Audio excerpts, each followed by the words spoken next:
The night was quiet, too quiet. I could hear the hum of the streetlights, the faint chirping of crickets hiding in the grass. Then the silence broke. Flashing blue lights filled my driveway.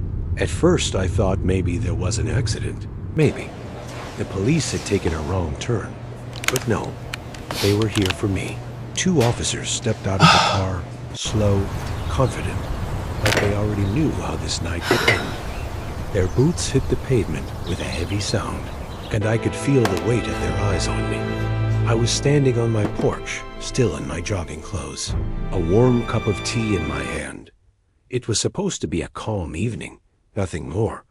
But calm doesn't last long in this neighborhood. Not when you live under the shadow of the HOA. I remember the look on one officer's face, a smirk, like he had been waiting for this moment. The other didn't smile, but his silence was worse, like he had already judged me guilty. And in that instant, I realized this wasn't about law and order. It was about power. "Mom, we need to have a word," the taller one said, his voice sharp. Clipped, not polite, not respectful, just commanding. I asked him why. He didn't answer. Instead, he stepped closer, too close, his hand resting near his belt. I could feel my heartbeat rise, but not from fear, from anger, because deep down, I already knew what this was. This wasn't random. This wasn't chance. This was planned. For weeks, the HOA president had been on my case. First, it was about the color of my fence, then the height of my grass. She wanted me to repaint, replant, redo, but I didn't bend. I had faced worse battles in my life, and I wasn't about to lose over something as petty as a fence. That's when she smiled, a smile that never touched her eyes, and told me, "Maybe you don't belong here." And now, here were the cops, standing in my driveway, carrying her message louder than words ever could.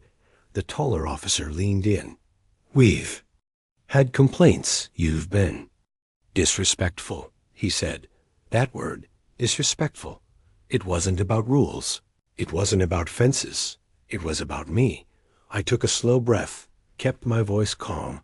"Officers, I've served this country for more than 30 years. I've fought battles you will never know, and I've earned the right to stand on my own porch without being accused of disrespect." But he didn't care. His smirk only grew wider, like he enjoyed watching me push back, like he wanted me to say more. So, he could have a reason. The other one finally spoke, his voice low. "We can do this the easy way, or the hard way. The easy way or the hard way." Funny how those words always mean the same thing. They already knew what they wanted. I could feel the eyes of my neighbors on me. Curtains moving, shadows shifting. They were watching, waiting, whispering. In this perfect little neighborhood, drama was the favorite sport. And tonight, I was the entertainment. I placed my tea down on the porch railing and looked the officers straight in the eyes. "Do what you think you have to," I said, my voice steady. Because if there was one thing the Marines taught me, it was never to show fear, not even when you're standing alone. The taller one reached for his cuffs, slow, deliberate, like he wanted me to see every second of it. The metal glinted under the porch light. Cold, final, and then he grabbed my wrist. I didn't resist, I didn't move, but inside I burned, not because of the cuffs, but because of the irony. I had worn metals heavier than these cuffs. I had carried weapons deadlier than any they had touched, and yet here I was, treated like a criminal in my own neighborhood. The cuffs clicked shut, the sound echoing in the quiet night. The smirk on his face told me he thought he had won, that I was just another person he could break. But he had no idea who I was, no idea what one call could do, no idea that the power he thought he held was about to slip through his fingers. And as they pulled me down the porch steps, neighbors staring, whispers growing louder, I asked myself, one thing, were they brave or just blind? To think they could handcuff a general and walk away with their careers still intact. Tell me, what do you think? Were these cops acting out of pure arrogance, or were they being used as pawns in someone else's game? The cuffs were tight around my wrists. The cold metal bit into my skin. But what hurt more was the silence from the crowd around me. No one spoke, no one stepped forward, they all just watched. It was strange to see faces I had waved to for years, faces I had shared barbecue nights with, now peering through curtains. Like strangers. Fear does that to people. It turns neighbors into ghosts. The officers led me down the steps, their grip firm, as if I might try to escape to where, I wondered, this was my home, my street. My porch still smelled of fresh tea, but to them, none of that mattered. They didn't see a homeowner, or a veteran, or a woman who had given 3 decades of her life to this country. They saw only a target. The taller officer spoke into his radio, his voice clipped and official. "Subject in custody," he said. Subject. Not general, not ma'am, not even my name, just subject, as if my entire identity had been erased the moment those cuffs closed around me. The shorter one stayed quiet, his eyes darting to the neighbors, to the windows, to the shadows shifting. Behind blinds, I could sense it. He wasn't as sure as his partner. His jaw tightened, his eyes avoided mine, but he still held my arm. And in that silence, I saw the truth. Even doubt can look like obedience when power demands it. They pushed me toward the car. The flashing lights painted the street in shades of blue and red. Children peeked from upstairs windows, their small faces pressed to the glass. What story would their parents tell them later? That the woman at the corner house was dangerous. That authority must never be questioned, or maybe nothing at all. Silence is the easiest lie in neighborhoods like these. The taller officer opened the back door. I refused to duck my head as he guided me in. My spine stayed straight. My eyes locked on the row of houses across the street. I wanted them to see me, not as a victim, but as a woman who would not bow. Inside the car, the leather was cold, the air stale. The cage between the front and back seats was scratched, worn from years of holding others. For the first time, I wasn't the one giving orders. I was the one confined, and yet I felt no fear, only a growing fire in my chest. The taller officer slid into the driver's seat, his smirk returning in the glow of the dashboard lights. He looked at me in the rearview mirror, like he was savoring this moment. "You should have kept quiet," he muttered, almost like advice, almost like a warning. I leaned forward, my voice calm but sharp. "And you should have learned who you're talking to." His smirk faltered, just for a second, but then he laughed. To him, I was just another mouthy neighbor, another problem to put down. What he didn't realize, what neither of them realized, was that my silence was never weakness, it was strategy, and I was done being silent. The car rolled forward, the neighborhood passing in flashes of fences and mailboxes. Every corner of this place reminded me of the absurd rules that had stacked up like bricks around us. Mailbox heights, lawn colors, fence paint, the shape of our door handles. Petty battles fought daily by people desperate to feel in control. And me, a general, dragged into their game as if my years of service meant nothing. I thought of the HOA. President, her carefully ironed blouses, her fake politeness hiding sharp cruelty. I remembered her last words to me. "You don't belong here." Maybe she believed that. Maybe she thought my skin, my voice, my refusal to bow made me a threat to her perfect little empire. So she called in her allies with badges and guns, but she didn't know what a real battle looked like. She didn't know what war she had just declared. The car slowed as we reached the edge of the neighborhood. The taller officer tapped his fingers on the wheel, humming to himself. The other stared out the window, his silence growing heavier. Finally, I spoke, my voice low but steady. "Do you know what rank I hold?" I asked. The taller officer chuckled. "Doesn't matter here." But the younger one turned his head, his eyes meeting mine for the first time, and I saw it. Recognition.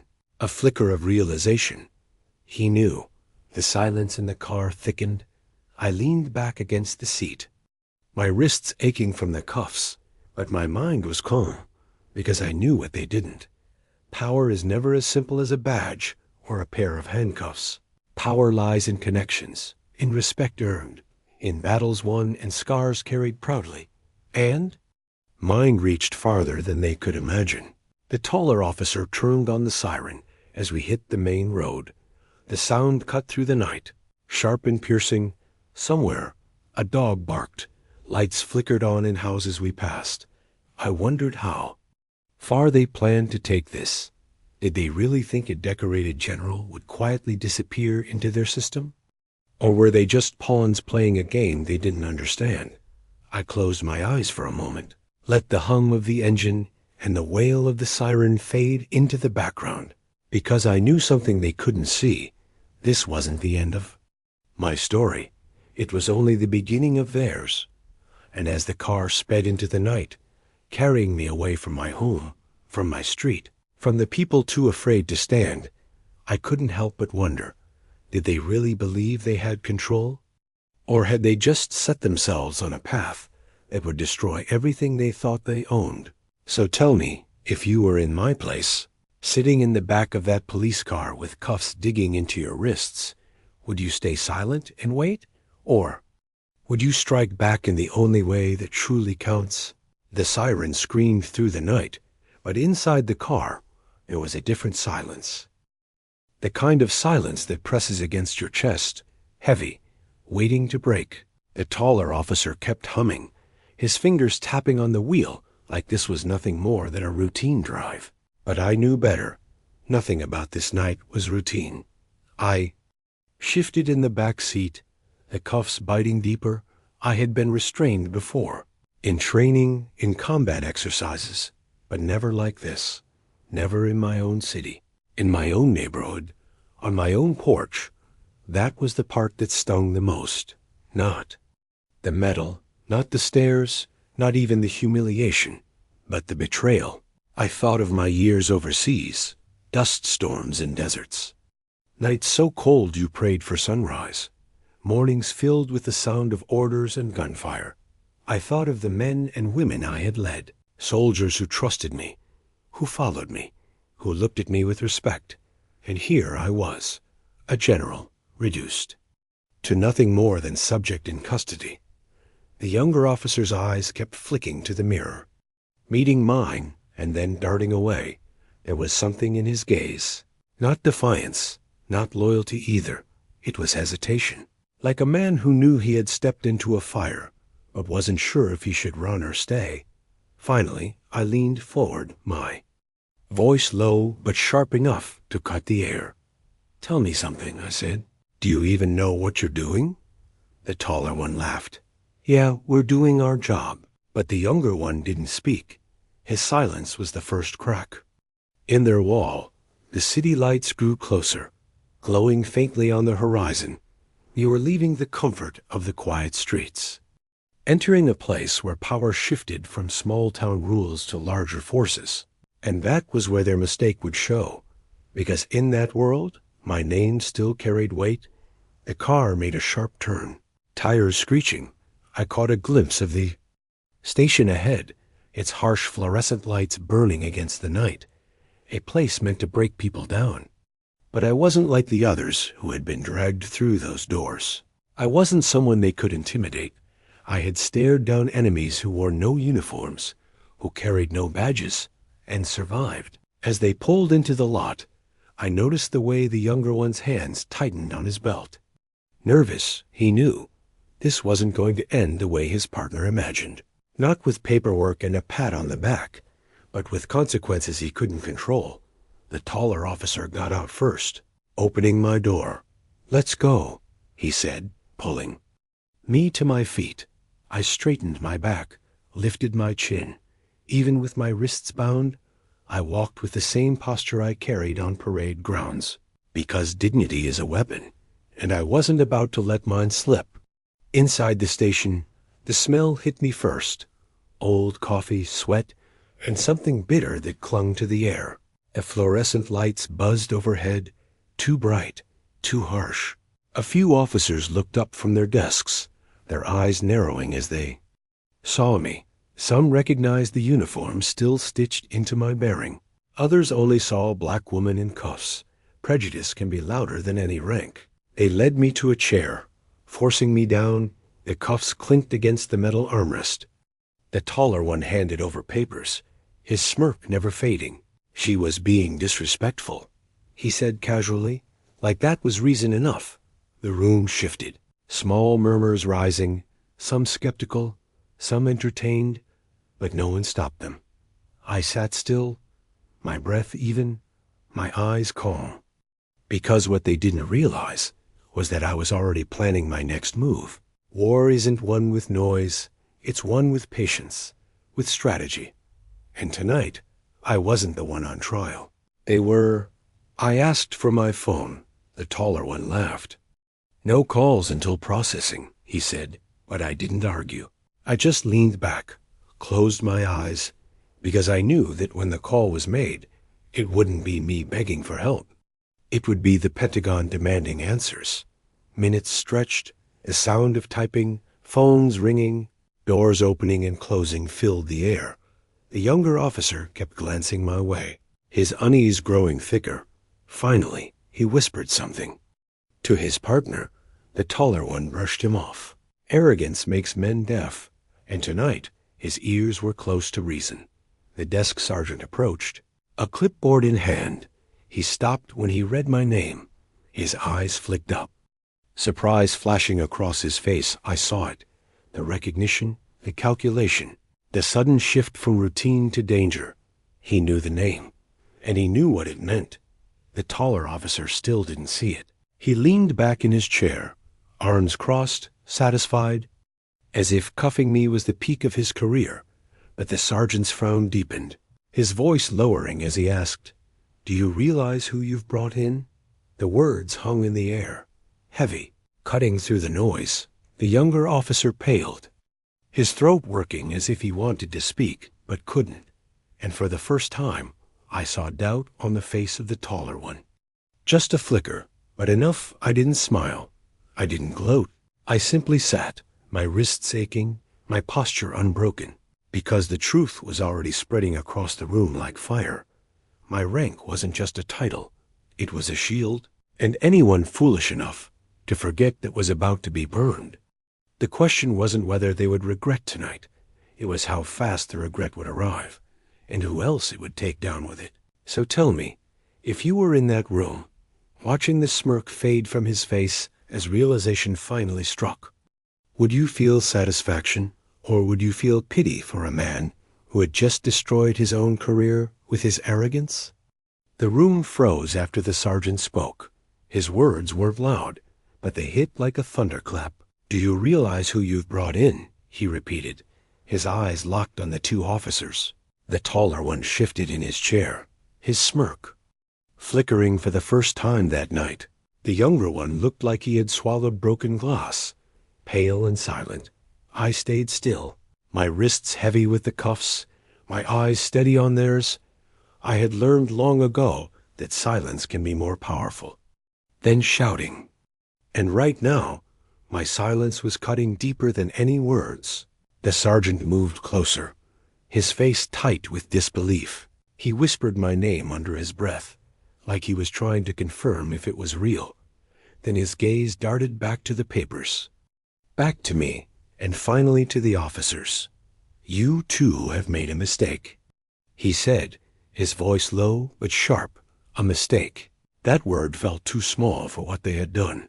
The taller officer straightened, trying to reclaim his authority. "With respect, sir, she was disorderly," she resisted.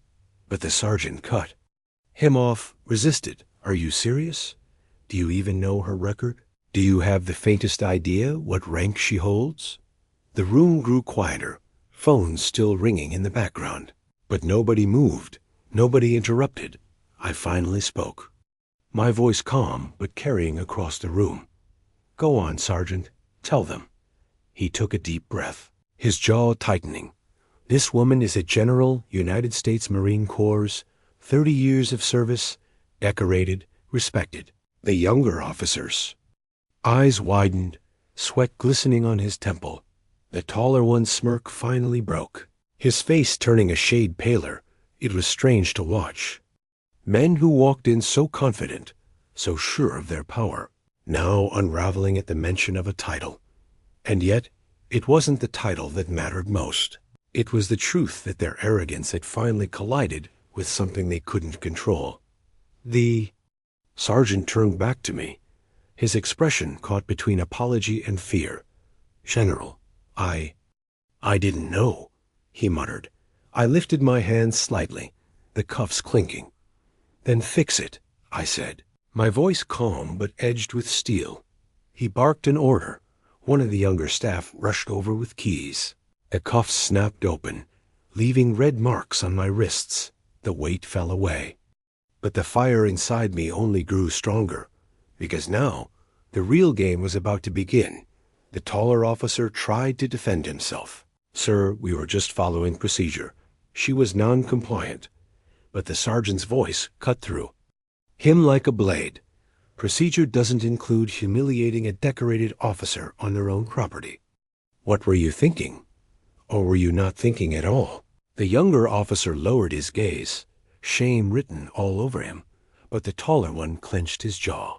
Still trying to cling to his crumbling pride, I leaned forward, my voice low but deliberate. "You wanted respect, officer, but respect isn't taken with handcuffs.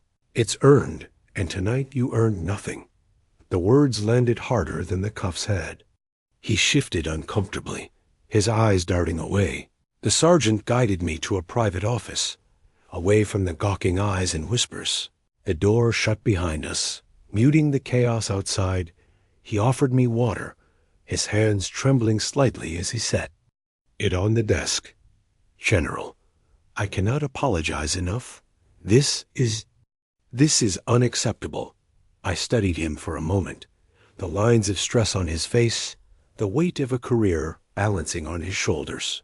"It's not me you should be worried about," I said quietly. "It's what comes after." Because I knew something he didn't. This wasn't just going to disappear. One call, one name, and the ground under those officers would crumble faster than they could imagine. And the HOA president, who thought she could pull the strings from her cozy living room, she was about to learn what happens when you declare war on the wrong person. The sergeant rubbed his forehead. "Do you want me to make the call?" he asked carefully. I shook my head. "No, I'll make it myself." His eyes widened slightly, but he nodded, sliding the phone across the desk. The weight of it was heavy. In my hands, heavier than any weapon I had carried, because tonight this phone wasn't just a line. It was a sword. I dialed, steady fingers pressing the numbers.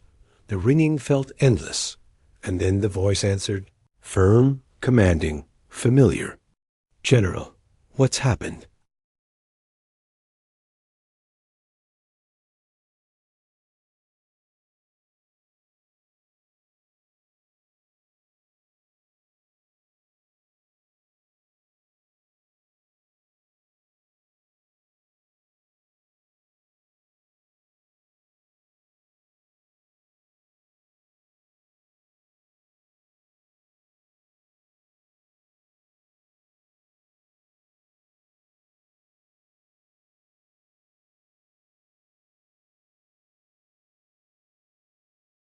I explained in calm, clipped words, every detail sharp, precise. There was silence on the other end, then a cold reply, "Say no more. We'll take care of this." The call ended. I placed the phone back on the desk, the silence in the room. Heavier now, the sergeant looked at me like he was standing on a fault line just before it splits. He knew, by tomorrow, this small-town game would no longer be theirs to control. Minutes passed, the clock ticking louder than usual. Then headlights flashed outside, black SUVs pulling into the lot, doors opening in swift unison. Men in suits stepped out, their movements sharp, efficient. The air in the station changed instantly. Authority had entered the building. Real authority. The younger officer stiffened in his chair, panic rising in. His eyes, the taller one, tried to hold his ground, but his voice faltered when the suits walked in. Badges flashed, low voices exchanged, and then the order was given, "Take their badges, both of them." The taller officer's face collapsed, the smirk gone, the bravado vanished. He stammered, "Wait, this isn't, we were just—" But no one listened. The younger officer didn't resist, his hands trembling as he handed over his badge. His career slipping away in silence. The taller one tried to fight, but even he knew resistance was useless. In less than 5 minutes, the men who had strutted into my driveway, full of arrogance, were stripped bare. Careers ended before their eyes. I sat in the chair, calm, steady, because I had seen justice before, on battlefields and in courtrooms. But this was something different. This was suburban power games colliding with real authority, and the crash was louder than anyone could have imagined. The HOA president thought she had sent her soldiers, but all she had really done was dig her own grave. So tell me, if you were standing there, watching the mighty fall in front of everyone, would you feel that justice had been served, or would you think the real punishment was still yet to come? The neighborhood was too quiet the next morning, that eerie kind of quiet when everyone is awake, but pretending not to be watching. I could feel the weight of their eyes behind blinds, their whispers floating from porches, their fear mixed with curiosity, and at the center of it all, her, the HOA president, the queen of clipped hedges and mailbox inspections, the woman who had pulled the strings that dragged me into handcuffs. She thought she was safe in her fortress of rules and signatures, but she had no idea what was coming. Stood in my yard, sipping my coffee slowly, every motion deliberate, calm, because calmness unsettles people more than anger. It makes them wonder what you're planning. And planning was exactly what I was doing. Her latest letter sat inside, cold words typed in bold. Failure to comply. She had written, like a general barking orders, but she had never seen a battlefield. She had never buried soldiers. She had never stared down enemies who didn't speak her language, but understood power just fine. Yet she wanted to test mine. Neighbors passed by. One nodded quickly, too afraid to stop. Another smiled faintly, a smile that said more than words. A quiet alignment forming, not open yet, but simmering. Because I wasn't the only one she had wronged, I was just the first to fight back. I opened my laptop and pulled up her trail of arrogance. Dozens of notices, each one sharper than the last. Petty fines, humiliating warnings, threats of lawsuits over grass length, paint shades, and lawn ornaments. I pieced them together carefully, like building a case file, because that's what. This was becoming a case against her, and the funny thing was, I didn't even need to exaggerate. Her own words were the rope she had wrapped around her neck. Her pride was my best weapon. By midday, the first message came. A neighbor 2 streets over. "I heard what happened last night," they wrote. "She's done this to me too. What can I do?" Then another. "She fined me when my husband was deployed, just because the yard wasn't trimmed." Then another. "She told me my flowers were the wrong color." It was endless. She had been ruling with fear for years, but fear had cracks, and those cracks were turning into alliances. I spent hours reading, listening, saving every testimony, each one a piece of the puzzle. And as the sun lowered, my strategy sharpened. She thought she could isolate me, but in reality, she had isolated herself. Later that evening, I saw her, standing at the end of her driveway, phone in hand, fake smile plastered on her face as she greeted another neighbor, but her eyes met mine across the street. Sharp, cold, searching. She wanted to see if she had broken me, but instead she saw something else. Calm, control, calculation, and I could see it unsettled her. She turned quickly, disappearing inside her perfect house. Curtains drawn, doors locked, and for the first time, I knew. She was nervous. Maybe not of me, not yet, but of what she couldn't see. Because nothing terrifies a tyrant more than not knowing who still obeys them.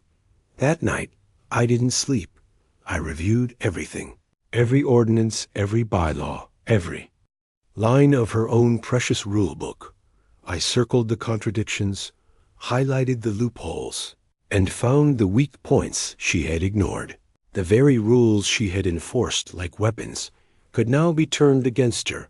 Revenge by compliance, the sweetest form of war in suburbia. By morning, I had a plan. Not loud, not reckless.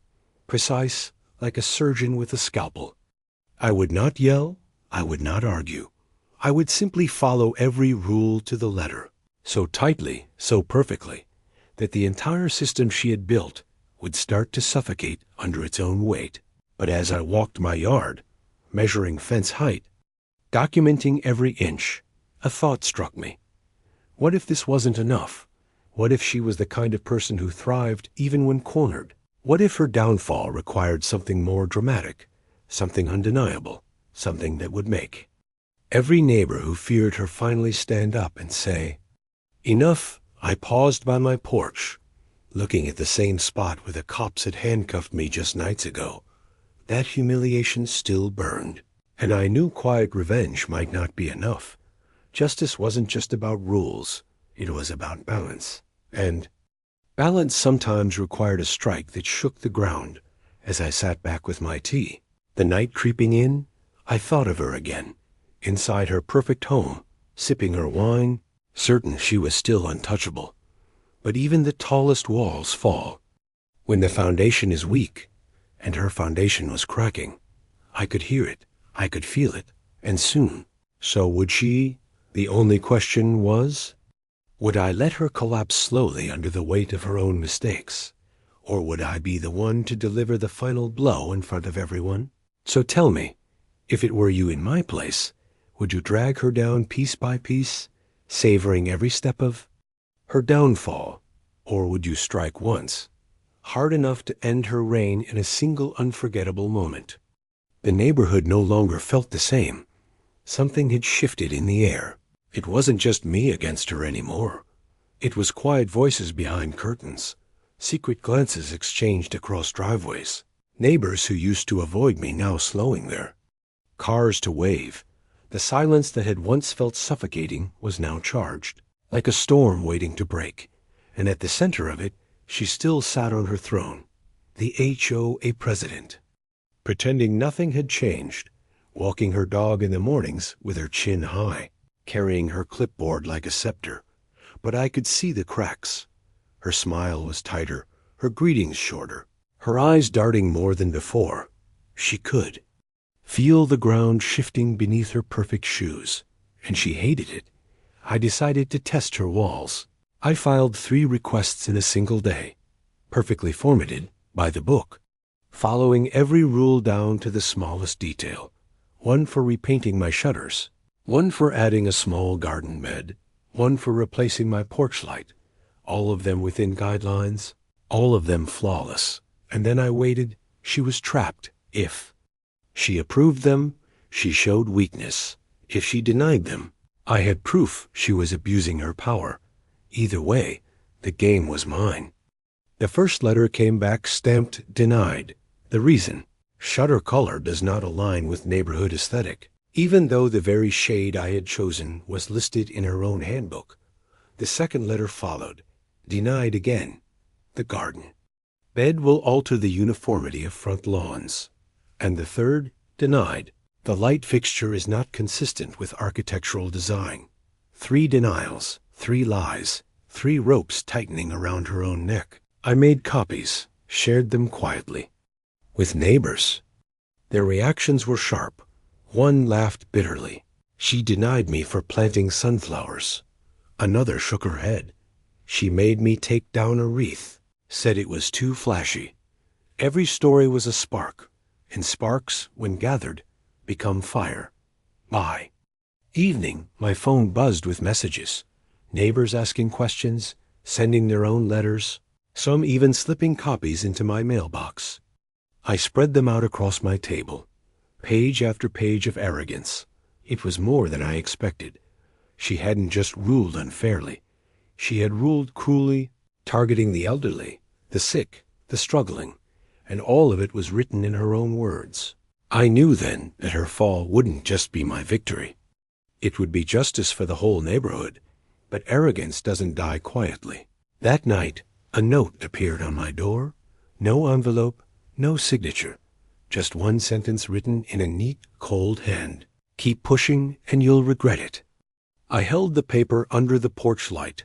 No fear stirred in me, only confirmation. She was rattled. When people resort to threats in the dark, it means the daylight no longer protects them. The next morning, I walked to the mailbox. Her house sat across the street, curtains pulled tight, but I knew she was there, watching. I could almost feel her eyes on me. I raised the note high for anyone to see and folded it slowly, deliberately, because fear thrives in secrecy, and I wasn't going to give her that. That afternoon, I called a meeting. Not official, not in the community hall she loved to dominate, but in my backyard. Word spread fast. By dusk, a dozen neighbors stood together. Some nervous, some angry, all curious. We sat in a circle, letters and fines laid out like evidence at a trial. And I told them the truth, not in fiery speeches, not in accusations, just the truth.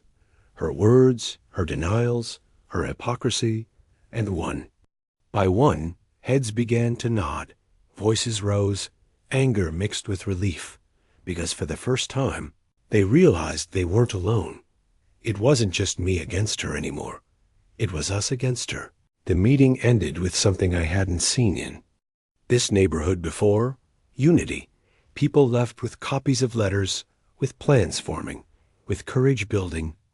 And I knew she felt it, because the very next morning, an official notice appeared on my door, signed with her name this time. Violation of HOA conduct. Unauthorized gatherings on private property may result in penalties. She had just written her own downfall. Proof she was reaching beyond her authority. Proof she was desperate. I smiled as I taped the notice to my window for all to see. Neighbors walked by, stopping to read, shaking their heads, laughing under their breath. She had exposed herself without me lifting a finger, and the whispers spread faster than ever. That night, as the crickets sang and porch lights flickered, I stood in my yard and looked across the street at her house. The windows glowed faintly. I imagined her pacing inside, clutching her wine glass, dialing numbers that didn't answer, and I realized something. Her kingdom wasn't collapsing because I was attacking it. It was collapsing because she had built it too high, too fragile, too cruel, and now gravity was doing the work for me. But the question remained, when the moment came, when the final strike was ready, how would I deliver it? Would I call for a full vote to strip her of her power? Would I take her letters to court and let a judge cut her down? Or would I do something quieter, something poetic, let her watch as the very neighbors she had tormented turned their backs on her one by one? So tell me, if you had the power to end the reign of someone who had bullied an entire neighborhood for years, would you destroy them publicly in front of everyone? Or would you let them drown slowly in the silence of their own isolation? The night before her downfall was the quietest I had ever heard the neighborhood. No lawnmowers, no barking dogs, no late-night chatter from porches, only stillness, the kind of stillness that comes before a storm, and everyone knew. Tomorrow something was going to break. Her house glowed faintly across the street, curtains drawn, lights flickering as she paced from room to room. She hadn't left all day, no morning walk, no clipboard parade, no sharp smile for neighbors she secretly despised. She was hiding, and when tyrants hide, the end is near. I sat on my porch with my tea, watching the moon climb higher. The files were ready, every denial, every fine, every threat. Neatly organized, undeniable, the neighbors were ready too. The same people she had silenced for years were now whispering, planning, gathering courage. The storm wasn't just mine anymore. It was ours. Morning came, the community hall smelled. Of coffee and polished wood, rows of chairs filled slowly, neighbors clutching papers, their eyes darting nervously. I walked in calm, steady, the same way I once walked into briefing rooms before a mission, because this was no different. A battlefield doesn't always have sand and smoke. Sometimes it has folding chairs and fluorescent lights at the front. She sat stiff, her pearls perfectly in place, her clipboard on the table, but her eyes betrayed her. Wide, restless, sharp, she saw the crowd, bigger than usual. She saw me, unmoved, unbroken, and for the first time she didn't smile. The meeting began with her voice, thin, sharp, trying to carry authority. She read from her clipboard, accusing me of disturbances, of defiance, of non-compliance. Her words echoed in the room, but this time, no one nodded, no one looked away in fear.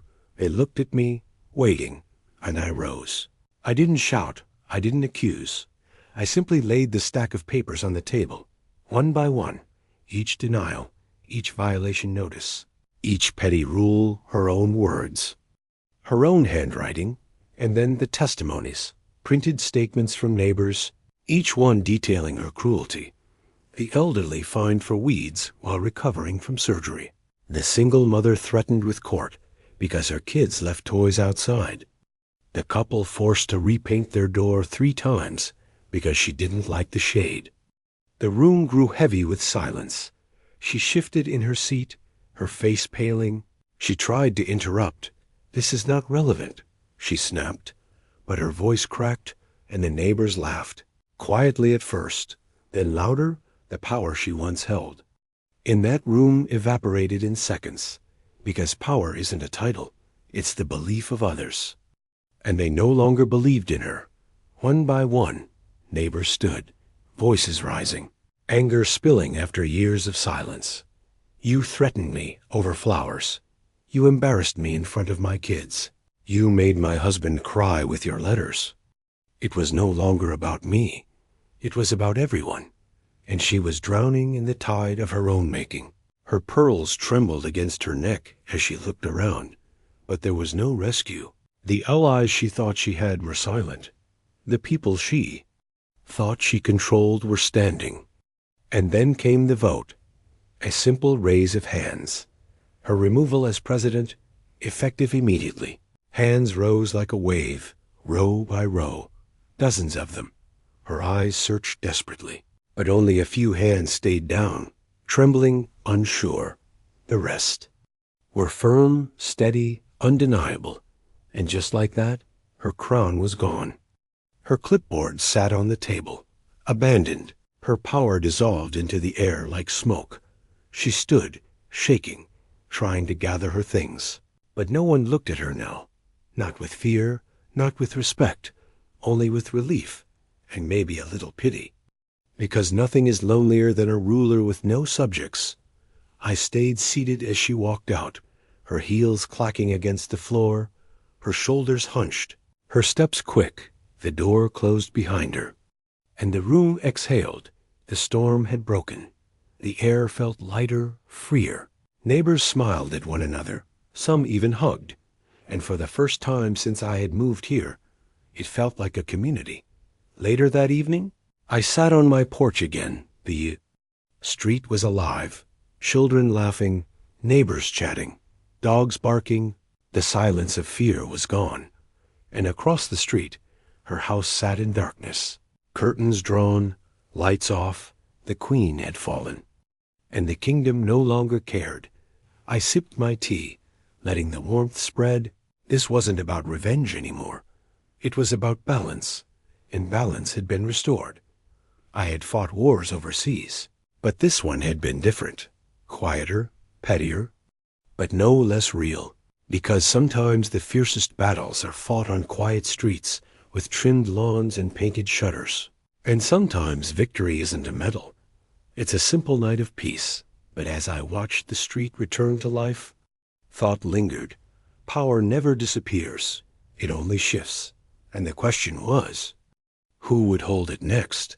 Would this neighborhood stay united? Or would another tyrant rise from behind another smiling face? So tell me, if you were living here now, would you trust the peace to last? Or would you keep watching, waiting, ready for the next battle hiding behind these perfect lawns?